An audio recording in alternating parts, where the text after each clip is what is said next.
Sa po ako. Wala po akong pakialam kung maniwala po kayo sa akin o hindi. Dahil wala pong lihim ang hindi nabubunyag. Okay, naka-notes po ang mga sasabihin ko. Sinabi ko na, naka-notes. Para alam ko po yung pagkakasunod-sunod. Ayoko na rin maranasan pa ng ibang tao yung ginagawa mo. Sa mga nakapanood po ng video ni Ate Joanna, tingin niyo po ba hindi pinag-isipan ni Ate Joanna ang pagsasalita niya? Siyempre, napuno na po yung tao. Ikaw ba naman, sa 10 years nilang pinagsamahan, ni hindi siya tinrato ng tama.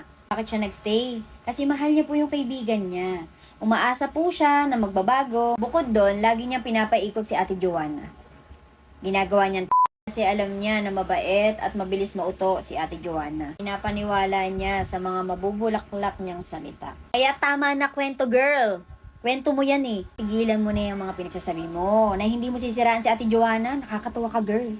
Sabi naman, lahat ng baho ni Ate Joanna, kinakwento mo pa sa iba.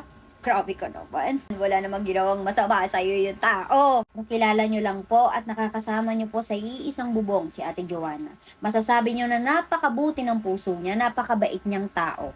Ako na mismo ang nagsasabi niyan sa inyo. Matagal pong nagtiis yan si Ate Joanna. At nandun din ako. Totoo po na gusto niya nang tapusin yung buhay niya. Hindi po magsasalita si Ate Joanna nang wala pong pruweba. Simula po nang pinasok niya kami sa vlogging. Wala pong ibang nangyari, kundi puro katoksikan lang po lahat. Gusto mo kasi, lagi maganda yung image mo sa Sokmed. Tingin ng maganda. Ay, sorry. Papalabasin mo na naman na mabuti kang tao at matulungin sa vlog. Para ano, kapag may umalis sa'yo, puro panunumbat, puro mga walang utang na loob, masasabihin mo na naman sa Sokmed. Sa mga umalis sa'yo. Gaya ng ginawa mo kay Yuki, di ba? Yan, nag-name drop na rin ako. Lumabas si Ate Joanna. Sinira ka sa Sokmed. Lumabas lahat ng baho mo. Mas ka pa doon. Halos nga, ilubog mo si Yuki sa Sokmed, di ba? Na, hanggang sa makaalis ako dyan, hindi mo tinitigilan, di ba? Aminin mo. Alam mo yan. Pinape-report mo pa sa amin yung account ni Yuki araw-araw. Kasi sabi mo, deserve nilang ma-take down lahat ng page nila. Di ba pati mga page namin ginagamit mo para lang ma-report mo sila? Si Aya nga, lintik mo laitin na kesyo pangit. Uy, idol nyo, body shamer. Lahat po nang sinabi ni Ate Joanna, lahat po yan totoo. Hindi po yan magsasalita kung wala yung mga pruweba. Kagaya ko. Gusto mong pruweba?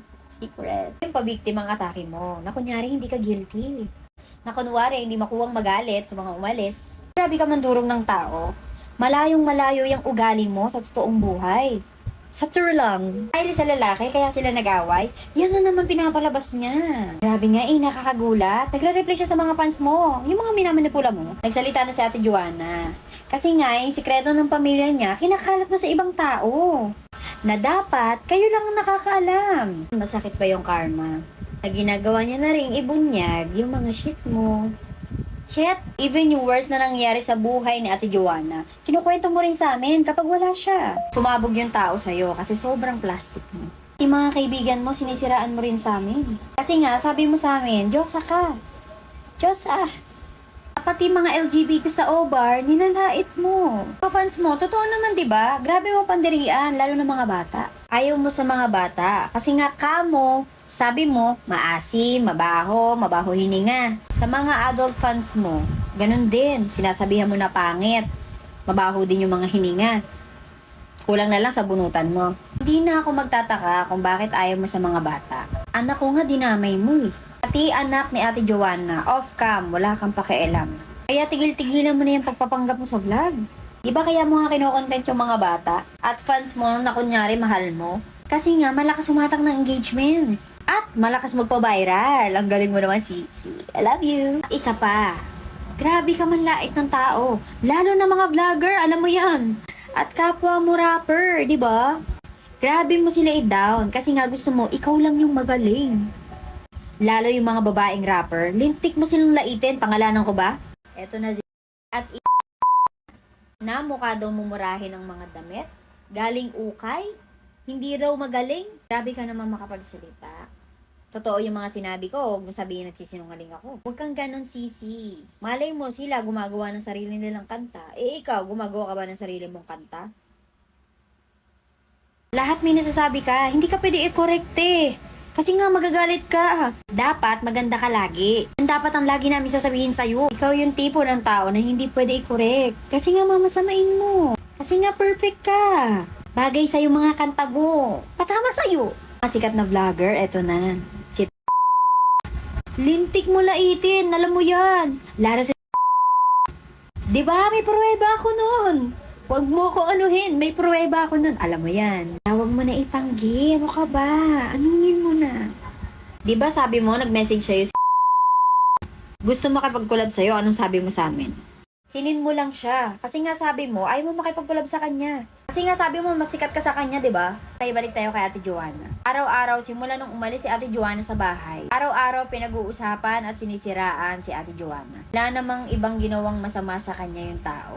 Umating pa sa point na sobrang tamang hinala niya, alam mo yan. Nagtanong ka pa sa akin, kung si Kuya Henry ba ay nandun sa tabi ng kwarto mo, sa may bandang aircon. Bakit? Tiningnan mo, kinabahan ka, bakit akala mo nakikinig siya sa mga usapan yung dalawa diyan sa kwarto? Nasyak ka na parang baka naririnig. Kinabahan ka ba? O eto ha, para lang sa mga kaalaman nyo. Yung mga binibigay niya pong damit, hindi po totoo yun. Sa content, hindi po totoo yun. Binabawi niya yun after. Kahit wala namang ginagawang masama. Alam ng mga kasama natin yan.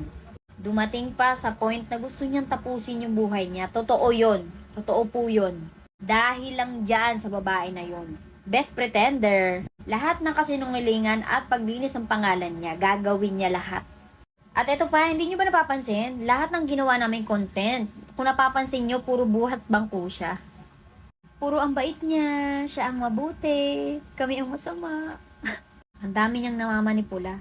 Hindi siya nahawa sa buntis. Nai-stress na sa kanya. Lagi niyang pinapahirapan. At totoo po lahat ng mga sinabi ni Ate Joanna. About sa kanya, yun na yun siya. Trauma at takot po ang naranasan naming lahat sa poder niya. Palagi niya sinisira ang mga kasama niya kapag nakatalikod.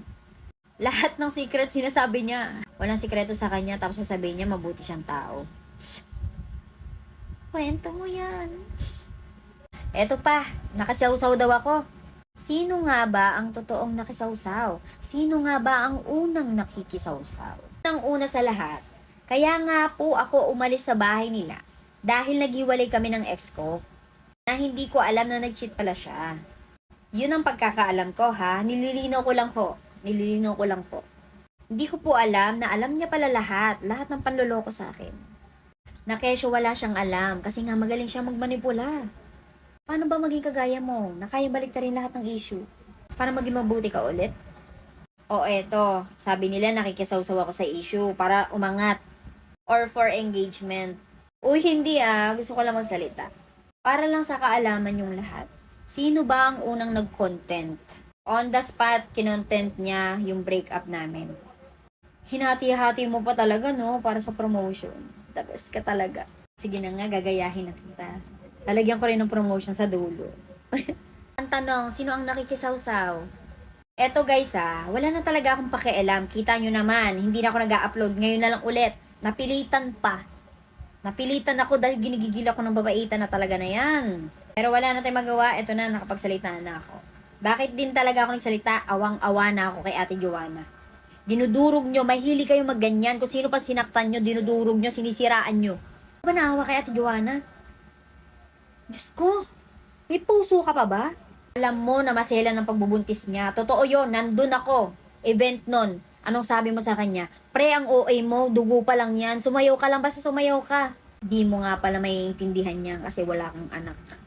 100% totoo po lahat ng sinabi ni Ate Joanna. Lahat po yon may pruweba. Ang galing-galing mo magsinungaling. Darating ang araw, lalabas din ang totoo. Sa mga nagtatanong kung may nagawa siyang mabuti, wala, kasi ramdam mo sa kanya na kailangan may utang na loob ka na agad sa kanya. At sasabihin niya na sa'yo agad to, na mas kailangan mo ko kaysa kailangan kita. Gusto lang kitang tulungan. Grabe, utiin ka niyan sa una. Pero kapag sumama ka na, makikita mo na kung anong tunay na ugali niya. Bago ko po ito tapusin, pag umalis sa'yo yung tao, puro parinig na naman gagawin mo. Diyos ko, wala nang bago. Tinuturuan mo maging madamot sa pamilya yung mga nakakasama mo. Kasi gusto mo, sa'yo lang kami. Tinuturuan mo pang mag-cheat yung mga kasama mo. Totoo yan, alam mo yan. Kasi nga, gawain mo din, di ba? Yung kasama nga natin dyan, kagrupo natin dyan, may jowa yan 5 taon. Tinotolerate mo. Kinukonsinti mo pang mag-cheat. Bakit? Kasi wala kang magagawa. Kapag ayan kasi nagalit sa'yo, wala nang gagawa ng kanta mo. Tama, mali? Tama. Kaya tama na pagpapanggap. Ama ka na. Ulitin ko, sinabi namin to.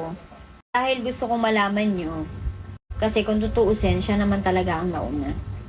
Puro parinig, puro content, walang utang na loob. Kami daw ang unang lumapit. Alam mo sa sarili mo yan? Di ba pinag-resign mo rin ako? Alam mo yun. Kasi nga, nag-expect ka na magiging alipores mo rin ako. Magkano nga ba kinita ko sa'yo? Meron ba? Ay, meron nga. 5K sa loob ng mag-iisang taon. Sabi mo sa akin, malaki nga ang kikitain sa vlog, kaya mag-resign na ako. Paulit-ulit mo ako pinagre-resign. Kagaya ng ginawa mo kay Ate Joanna. Diba? Alam mo yan. Alam mo, okay lang naman talaga sa amin, kahit hindi ganun kalaki yung kita. Kung tinuring mo kaming tama. Kala nga ng mga kapitbahay ko, mayaman na ako. Wala akong pera. Lahat kami minamanipula mo.